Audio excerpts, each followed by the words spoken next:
Ladies and gentlemen, I can scarcely believe I'm about to say this, but I have actually reached 10,000 subscribers on Endfloat, and I am so happy. I really cannot believe that I've actually gotten to this point.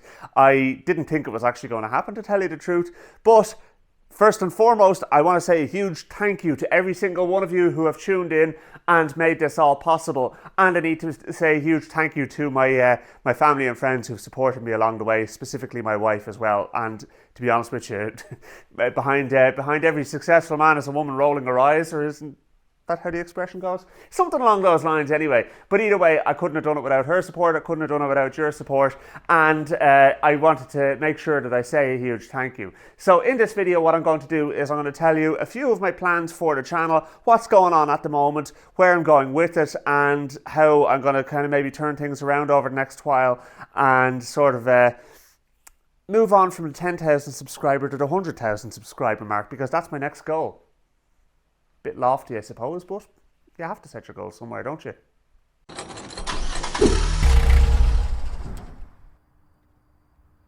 So first and foremost, within this video, I am going to be doing a Q&A session. Several of my subscribers have posted comments below videos I've put up and in my Facebook profile and that as well, just asking a few questions about what goes on in the background, that kind of stuff, and I'll do my best to answer a few of those for you as well, and give you the shout out that you all deserve as well.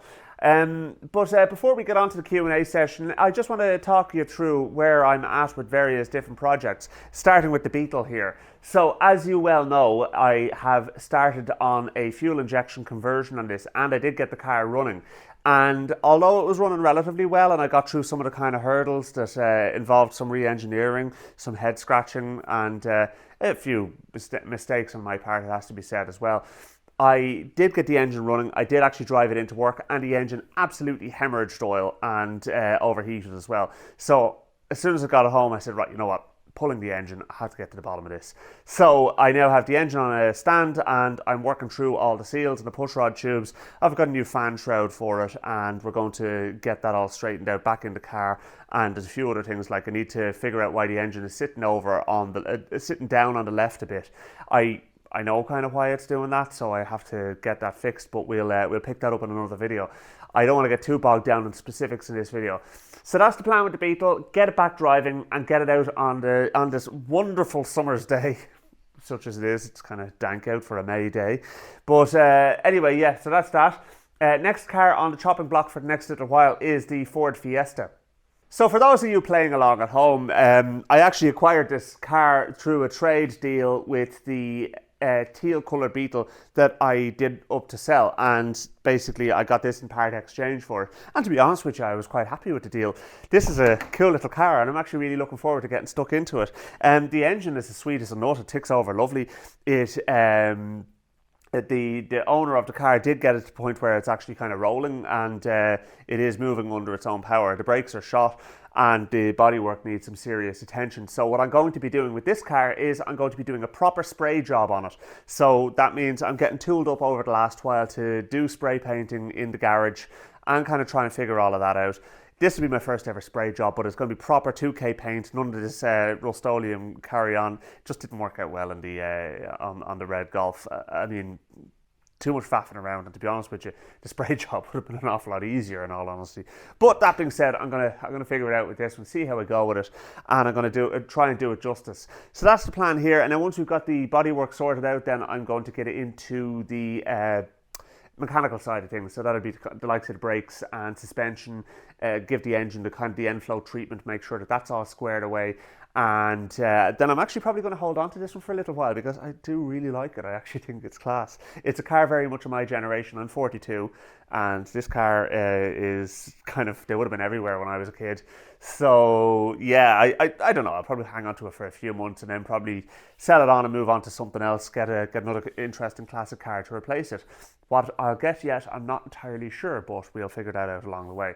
So that's going to be something further down the line, another little plan for the channel, what we're going to replace this with and what we're going to do with this.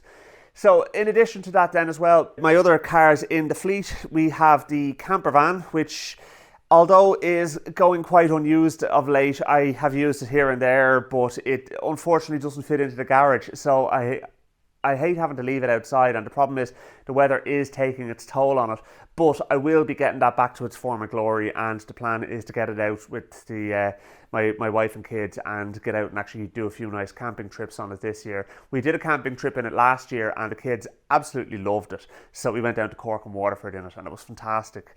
But we carried way too much stuff with us in it.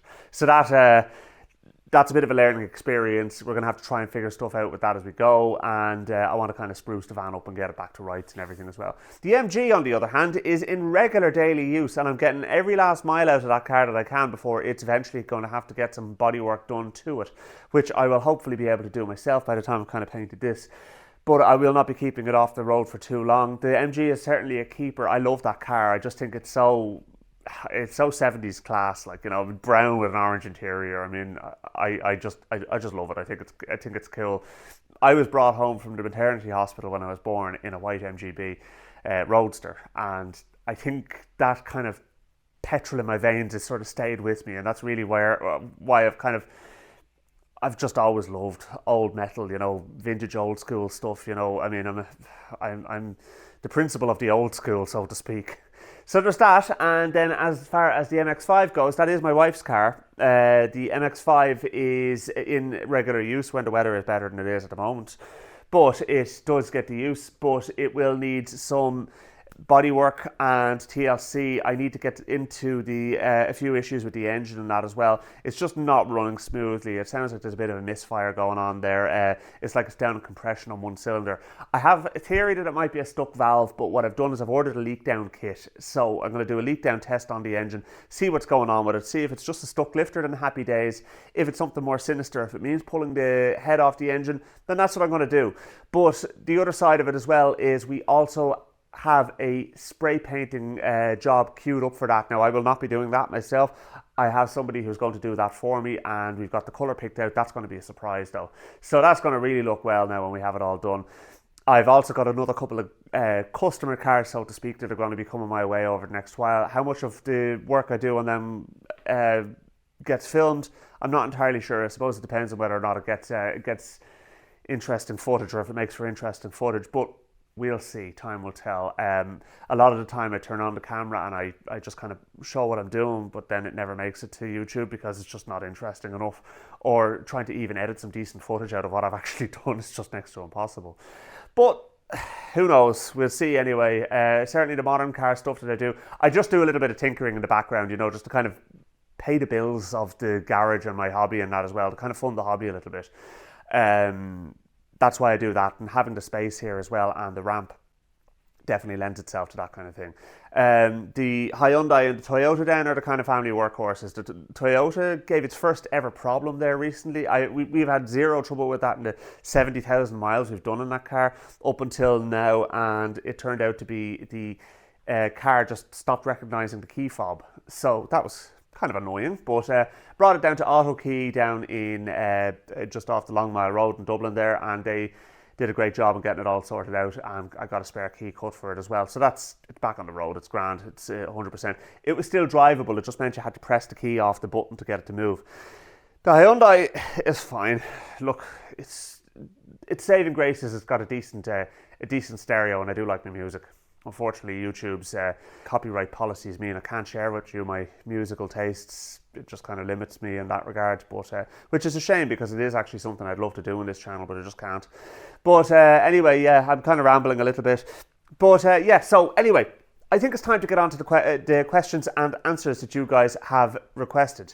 So first on the list, Paul T1542 has written, Lister D videos were very helpful. Will you do any more with maybe some tips and advice? Well, unfortunately, Paul, I've actually sold the Lister engine, and the reason I sold it is because much as it was a wonderful garage ornament, I actually wasn't using it, and I put the money towards selling it towards the EFI kit for the Beetle. That's not to say that I won't get another stationary engine to do up in the future. I actually would like to do it, but where I got the real enjoyment out of that was actually doing the restoration on it, and I had restored it and it was working. But never really did figure out a particular use for it. And for me to hang on to it, I'd have to use it, you know, so it was just sitting there gathering dust in a very literal sense. So I said, you know what, let somebody else on to enjoy it. So the chap who bought it off me is using it to run an old school sawhorse. So yeah, hopefully it's working out well for him. I haven't actually heard anything from him to suggest otherwise or to suggest that it even is, so who knows. Anyway, I hope that answers that question. Poppy Dogs, another popular commenter on my channel and much appreciated, has written, any chance of restoring a Triumph Spitfire? It would make for great content and they are fun to work. Cheers. I love old Triumphs. I do love Spitfires as well, and I would love to do one. But to be honest with you, if I'm going to be buying a Spitfire, which I hope to in the future, it wouldn't be a Spitfire would be my first choice. My first choice would be a GT6, a TR6, or a Stag. So any one of those. I kind of like the slightly bigger ones. To be honest with you, the GT6 Mark II or Mark III, beautiful cars. Just the lines in them are just absolutely phenomenal. And the Stag with the V8 engine as well. I mean, I kind of have a real desire to have something with a V8 engine. I know it's not practical, but you don't buy a classic car to be practical. You buy it because it speaks to you. Next one, Louisa D4V has written, how come most of your subscribers don't watch your videos? Most of your videos have a few hundred views. It's a bugbear of me and a bugbear of mine, and something that does hit a little bit close to home. I'm aware of this, but that being said, if you look at the broader picture of my YouTube channel, hitting 10,000 subscribers is no mean feat of its own accord. But I don't like the way the YouTube algorithm kind of pigeonholes people into specifically making videos about one topic. I would prefer that if I make a video about a Beetle, it shows the videos about the Beetle to people who are interested in Beetles, rather than focusing on the fact that this is Endfloat. Endfloat seems to go between modern cars and classic cars, and sometimes old school radios, sometimes vintage stationary engines. If it took it more on its kind of individual merits, I think people would actually watch my channel more. But that being said, I'm kind of taking the scattergun approach, and it does work for me, and a huge amount of this as well is I actually do enjoy doing it. I would actually, if I wasn't using the camera in the garage, I'd miss it, because I feel like you guys are along for the ride with me, and just even chatting away to the camera in the garage, it feels so organic to me. I've done media production in the past. I've done all sorts of kind of media related things, so actually speaking to a camera has never been a strange thing to me. So I enjoy it, and yeah, okay, fair enough. Sometimes it's soul destroying when you put your heart and soul into a video and it gets 200 views, and then you stick out a video that literally took you 5 minutes and just 30,000 views on it. It's like, come on, give me a break here, YouTube. You know, so yes, it is annoying. I'm aware of it. What can I do? I can't change their algorithms. So it is what it is. Anyway, Pat's Prank Calls. Congrats on reaching 10,000 subscribers. Well, thank you, Pat. Your video series on the Lister D-Type was very interesting, and I feel like it will be invaluable when I come to restore my own D-Type. Well, best of luck with yours, first of all, Pat. I hope it really works out well for you, and that most of all you enjoy it. Do you still have your D-Type, and would you ever get another stationary engine, garage space permitting? Well, space is not the problem, to be honest with you. As I did say, I did sell the Lister D, and it was just because I don't like stuff sitting around unused. I prefer to let it on to somebody who actually is going to get the use out of it. If I were going to do another stationary engine, I'd probably go older, maybe something like an Amanco Hired Man or something like that. Something a little bit more of a challenge even. It won't be today or tomorrow, but who knows, you know, maybe when the kids are a bit older and that as well. I might get back into doing a couple of stationary engines and that. I have a Briggs & Stratton 2 horsepower over there, which I want to pull apart and kind of do a bit more with again. Maybe stick it on something and get it mobile. So yeah, that's that. Mark DM1FH. How are you, Mark? Congrats, mate. 10,000 subs in 5 years for a wee channel like this is fantastic. Thanks, Mark. Much appreciated. Really do appreciate that. So next page. Sepocon. How are you doing? This has been wrecking my head. How come a Beetle engine has a mechanical... Oh, a nice technical question here, actually. How come a Beetle engine has a mechanical fuel pump and no return fuel line? That means it gets the same amount of fuel at, say, 2,000 RPM, regardless of the load or whether or the fuel quality. What happens to any fuel that is not burned, and what happens if it doesn't get enough fuel? Well, how can I explain this best?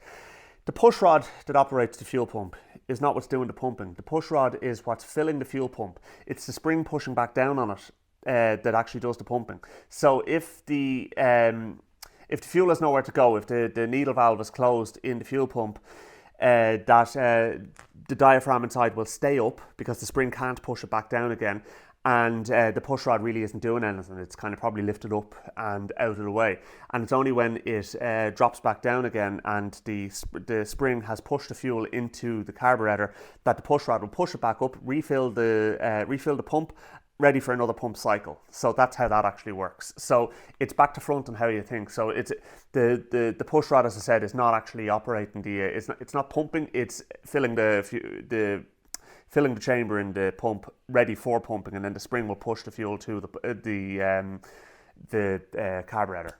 I hope that answers the question. If not, comment down below and I'll do my best to try and answer it a bit better for you. So anyway, yeah, Peter Jones 9524, how you doing, Peter? Congrats on reaching 10,000 subscribers. Thank you very much. I always enjoy your content and more than a little envy of your workshop space. Do you still tinker with other stuff? I recall you had a stationary engine and a few old wireless sets, etc. Yeah, I do. I'm always tinkering with stuff, to be honest with you. I mean, even there recently I did the video on the coffee machine, and that was kind of somebody basically serviced my home heating boiler and said, listen, I know you're a man who fixes things. Any chance you might have a look at my coffee machine? And I said, yeah, okay, fair enough. Barter system worked out great, and I have the coffee machine working fine for them. The valve radios and things like that in here are kind of case in point as well. I do love old kind of old school paraphernalia and stuff like that. I don't always get to fix them in a timely manner, but I eventually do, and especially when I'm not tinkering with cars, even at the sitting room table or something like that, I can often have a little screwdriver set or be putting together something or taking something apart and whatever. Sometimes little kitchen table or sitting room table projects can be nice as well, and I do enjoy the ones to keep your hands clean as well, and just every so often something that's a bit of a change of pace for me. Again, don't always film them, but when I do, I try to throw them up, maybe even as just a short video. I did that Kenwood stereo there where I changed all the capacitors in it. I think I just did a short on that, but that's actually my hi-fi now and I love it. So yeah, basically it is. I always do have stuff. And as far as the garage space is concerned, I have to say I am fortunate, you know what I mean, but the way things all worked out, we were kind of looking for a house out in the country, and we bought the garage and the house came with it. It was one of the big draws to me. I always kind of said, if we're moving out into the country, I want a decent garage, and I've been lucky in fairness, and it's due in no small part to everybody that surrounds me and all, generosity and all that as well too. And so there's that. So next, Dave Stafford. How you doing, Dave? I recognise you a lot from my channel as well. Another recognisable name here. Congrats on hitting 10k. Well earned. Thank you very much, Dave. And have you solved the Rubik's Cube featured in vintage Toshiba? No. Those type of puzzles elude me. I do not even try. And anytime I have tried, I've never gotten anywhere close to them. They just frustrate me and I fling them across the room. Not my gig. So no, it's a mystery that shall remain unsolved. Okay, Rich Hunt 8307. How you, Rich? Again, another familiar name here. Insurance costs on your collection. I only just renewed the insurance and I did it with Abbey Autoline, and it was 550 odd euro in or around that. My YouTube revenue does actually go a certain way towards paying for that. So thanks guys, much appreciated. So it's a group policy, so all of my classics are on it. There's a limited mileage of 5,000 miles a year on all of them, but you can only drive one at any given time, and in the winter I don't tend to use them that much. So it works for me, to be honest with you. Vintage 76 Viper Green Beetle. How you doing? So what channels do you watch or recommend watching? Oh, that's a good one actually. I like this question actually, because this gives me an opportunity to shout out a few other channels and that as well, and hopefully show where I get some of my inspiration from. So Vice Grip Garage, always watch his stuff. He's great. I mean, to be honest with you, he's prolific in the car world, and to have a fraction of his subscribers. The man is absolutely fantastic, and I can only aspire to be like that. Musty One, another man I follow a lot. Cannibal Cars, an Irish channel. They churn out some good content. Not enough of it, actually, to be honest with you guys. You really need to kind of start churning out more stuff, because every time you do, it's brilliant, and I really enjoyed it. Shane and Annie Van Life. Guys, your channel is fantastic, and really another Irish channel. They do a lot of travel-related stuff in their T25. And interesting side note, actually, the rear hatch on their T25 is the old rear hatch of our camper van. I gave it to them because they needed one, and yeah, so that's a little side note there. Robot Cantina. He does some really cool and interesting projects. I'd just love to see the guy actually talk to the camera instead of it being all voiceover and stuff like that, because it just makes it feel a bit wooden. But his stuff is good, and I just love getting a ridiculously small or unsuitable engine and sticking it in the car and seeing what it can do. But yeah, so that's one. Hand tool rescue. Brilliant. He doesn't always talk in his videos at all. Sometimes he does, but they're epic. And every time they come on, I always stick the videos on. It's brilliant. Aging Wheels, also excellent. Bad Obsession Motorsport. I love Project Binky and the one with the camper van that they're doing and all that out of the ex-library truck. But Jesus, guys, will you come on and get the finger out and finish the bloody thing? Finish Project Binky and get on to something else. Your stuff is amazing, but it's just, I think we were waiting a year for an installment. And talk about getting bogged down in the finer details. Perfection is the enemy of completion. And remember that, folks, actually. That is a really important line that I use. If you are trying to achieve perfection all the time, you'll never bloody well get anything finished, okay? So finish the job, and then you can go back and you can dicky things up in the future and add it as and when you see fit. Or even not, and just live with it. But at least it means you're getting out and using the stuff. That said, the engineering that goes into their stuff is incredible. And then Legit Street Cars. That channel, your man just comes across like a likeable guy. It's kind of, I don't really fully understand what got me into his channel, because it's so left of field to the stuff that I'm normally into. It's usually modern stuff, but you know what? I think it is.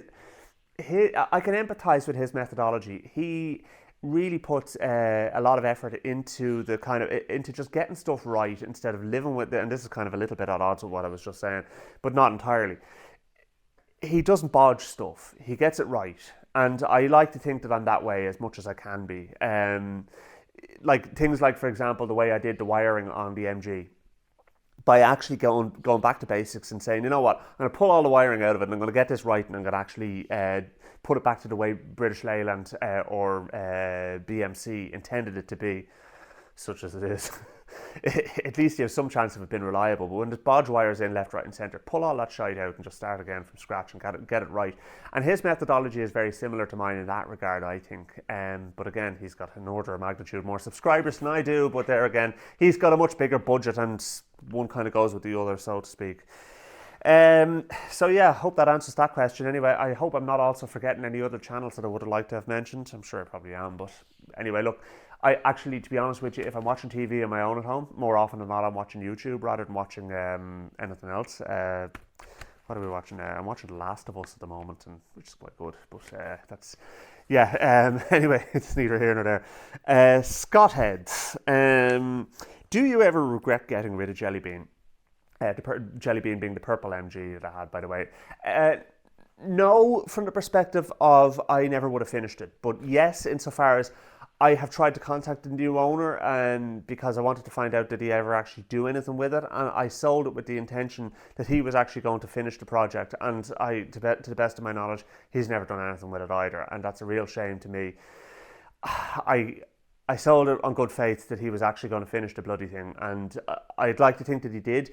Listen, man, if you're watching, will you ever let me know whether or not you're doing anything with it? And if you're not doing anything with it, let it on to somebody who will, please. You know, I'm asking you to do that. And because the fundamentals are there, it's just a case of, you know, yeah, it's a perfect opportunity to do a modified MGB.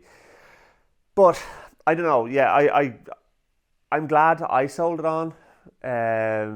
But yeah, the brown MG replaced it, and to be honest with you, the brown MG is one I could get into and drive, and I got it so that myself and my dad could use it as well. My dad has always liked MGs as well, so you know, and we do, and it was definitely worth getting. So yeah, so I hope that answers that question.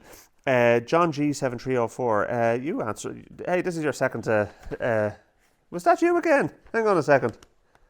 No, it wasn't. No, sorry. John G7304, anyway, it doesn't matter, either way I'd have answered it. Do you have a full-time job? Yes, I do. I work in a power station. I'm an operations technician, and I am hoping in the future, can't guarantee anything, but I'm hoping that I will actually be able to do a series of videos about the power station. It's a combined cycle gas turbine power station that I work in, and I actually do really like it. I work shift work, and so I do 2 days, 2 nights, 4 off. So it's the shift pattern is conducive to being able to have a good family life and have a bit of time tinkering with stuff like that. You know, these kind of things in the background as well. And yeah, it's you know, look, I do. So yes, I do have a day job. I am actually, my background is I was an aircraft mechanic. I spent 10 years working in the airport before I moved into power generation, and I have to say it was one of the best leaps I could have made. I got a lot from working in the airport, and you know, I ended up as a supervisor in an APU shop there before I left. And you might have seen some of my older videos on working on APUs and that as well. If you didn't, check them out. There's some interesting stuff there. But yeah, the gas turbine engine in a power station is a slightly bigger turbine, a slightly bigger machine. I'll show you something here that's kind of cool.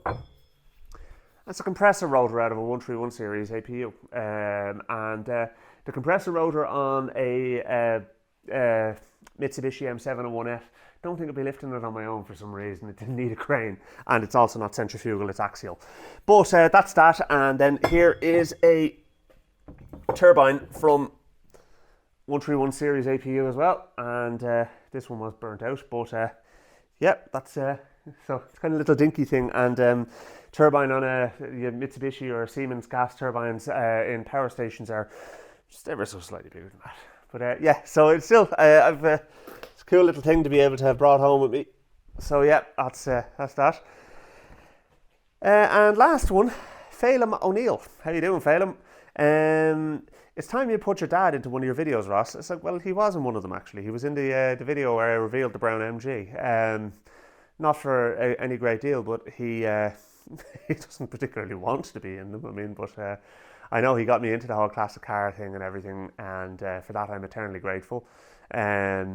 Made sure I never had a spare penny to my name, but listen, it's something that's it's given me unending pleasure in my life. So it's and it's definitely I like to think that I followed in his footsteps in that way, and there's much worse people in the world to be following in the footsteps of, I'll be honest.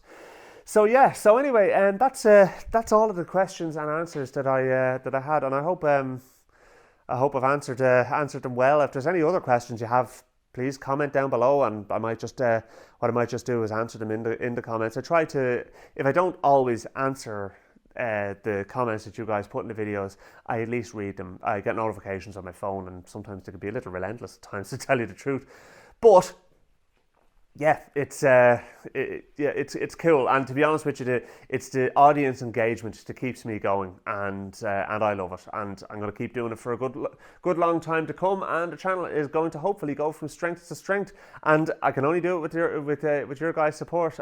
So listen, thanks very much for joining me along the way. I really do appreciate it, and hitting 10,000 subscribers, as I said, is no mean feat. I know compared to some other channels out there, it's small potatoes. But that being said, there's not many channels out there when you look at the grand scheme of things that actually even do reach this. So, and trust me, I do not take it for granted. I am very, very much appreciative of it, and I do respect the grind for anybody else doing it as well, and anybody else running a YouTube channel. Keep it up. You know, you'll get there in the end, whatever your goals are. You know, just find your niche and keep plowing on. And yeah, listen. Thanks very much for hanging out with me today. I really do appreciate it, and I will catch you in a future video. If you haven't already subscribed, by the way, please do feel free to do it, and click the subscribe button down below, and the little bell icon will get you any notifications to let you know if there's new videos coming up. Thanks for watching. Chat to you soon. Well, I can't very well turn around and say that this little Fiesta ticks over lovely without actually showing you, can I? Let's start her up.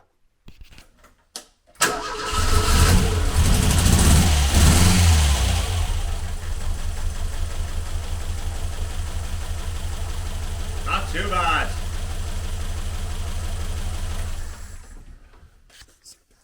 Still needs a lot of work, but we'll get there in the end.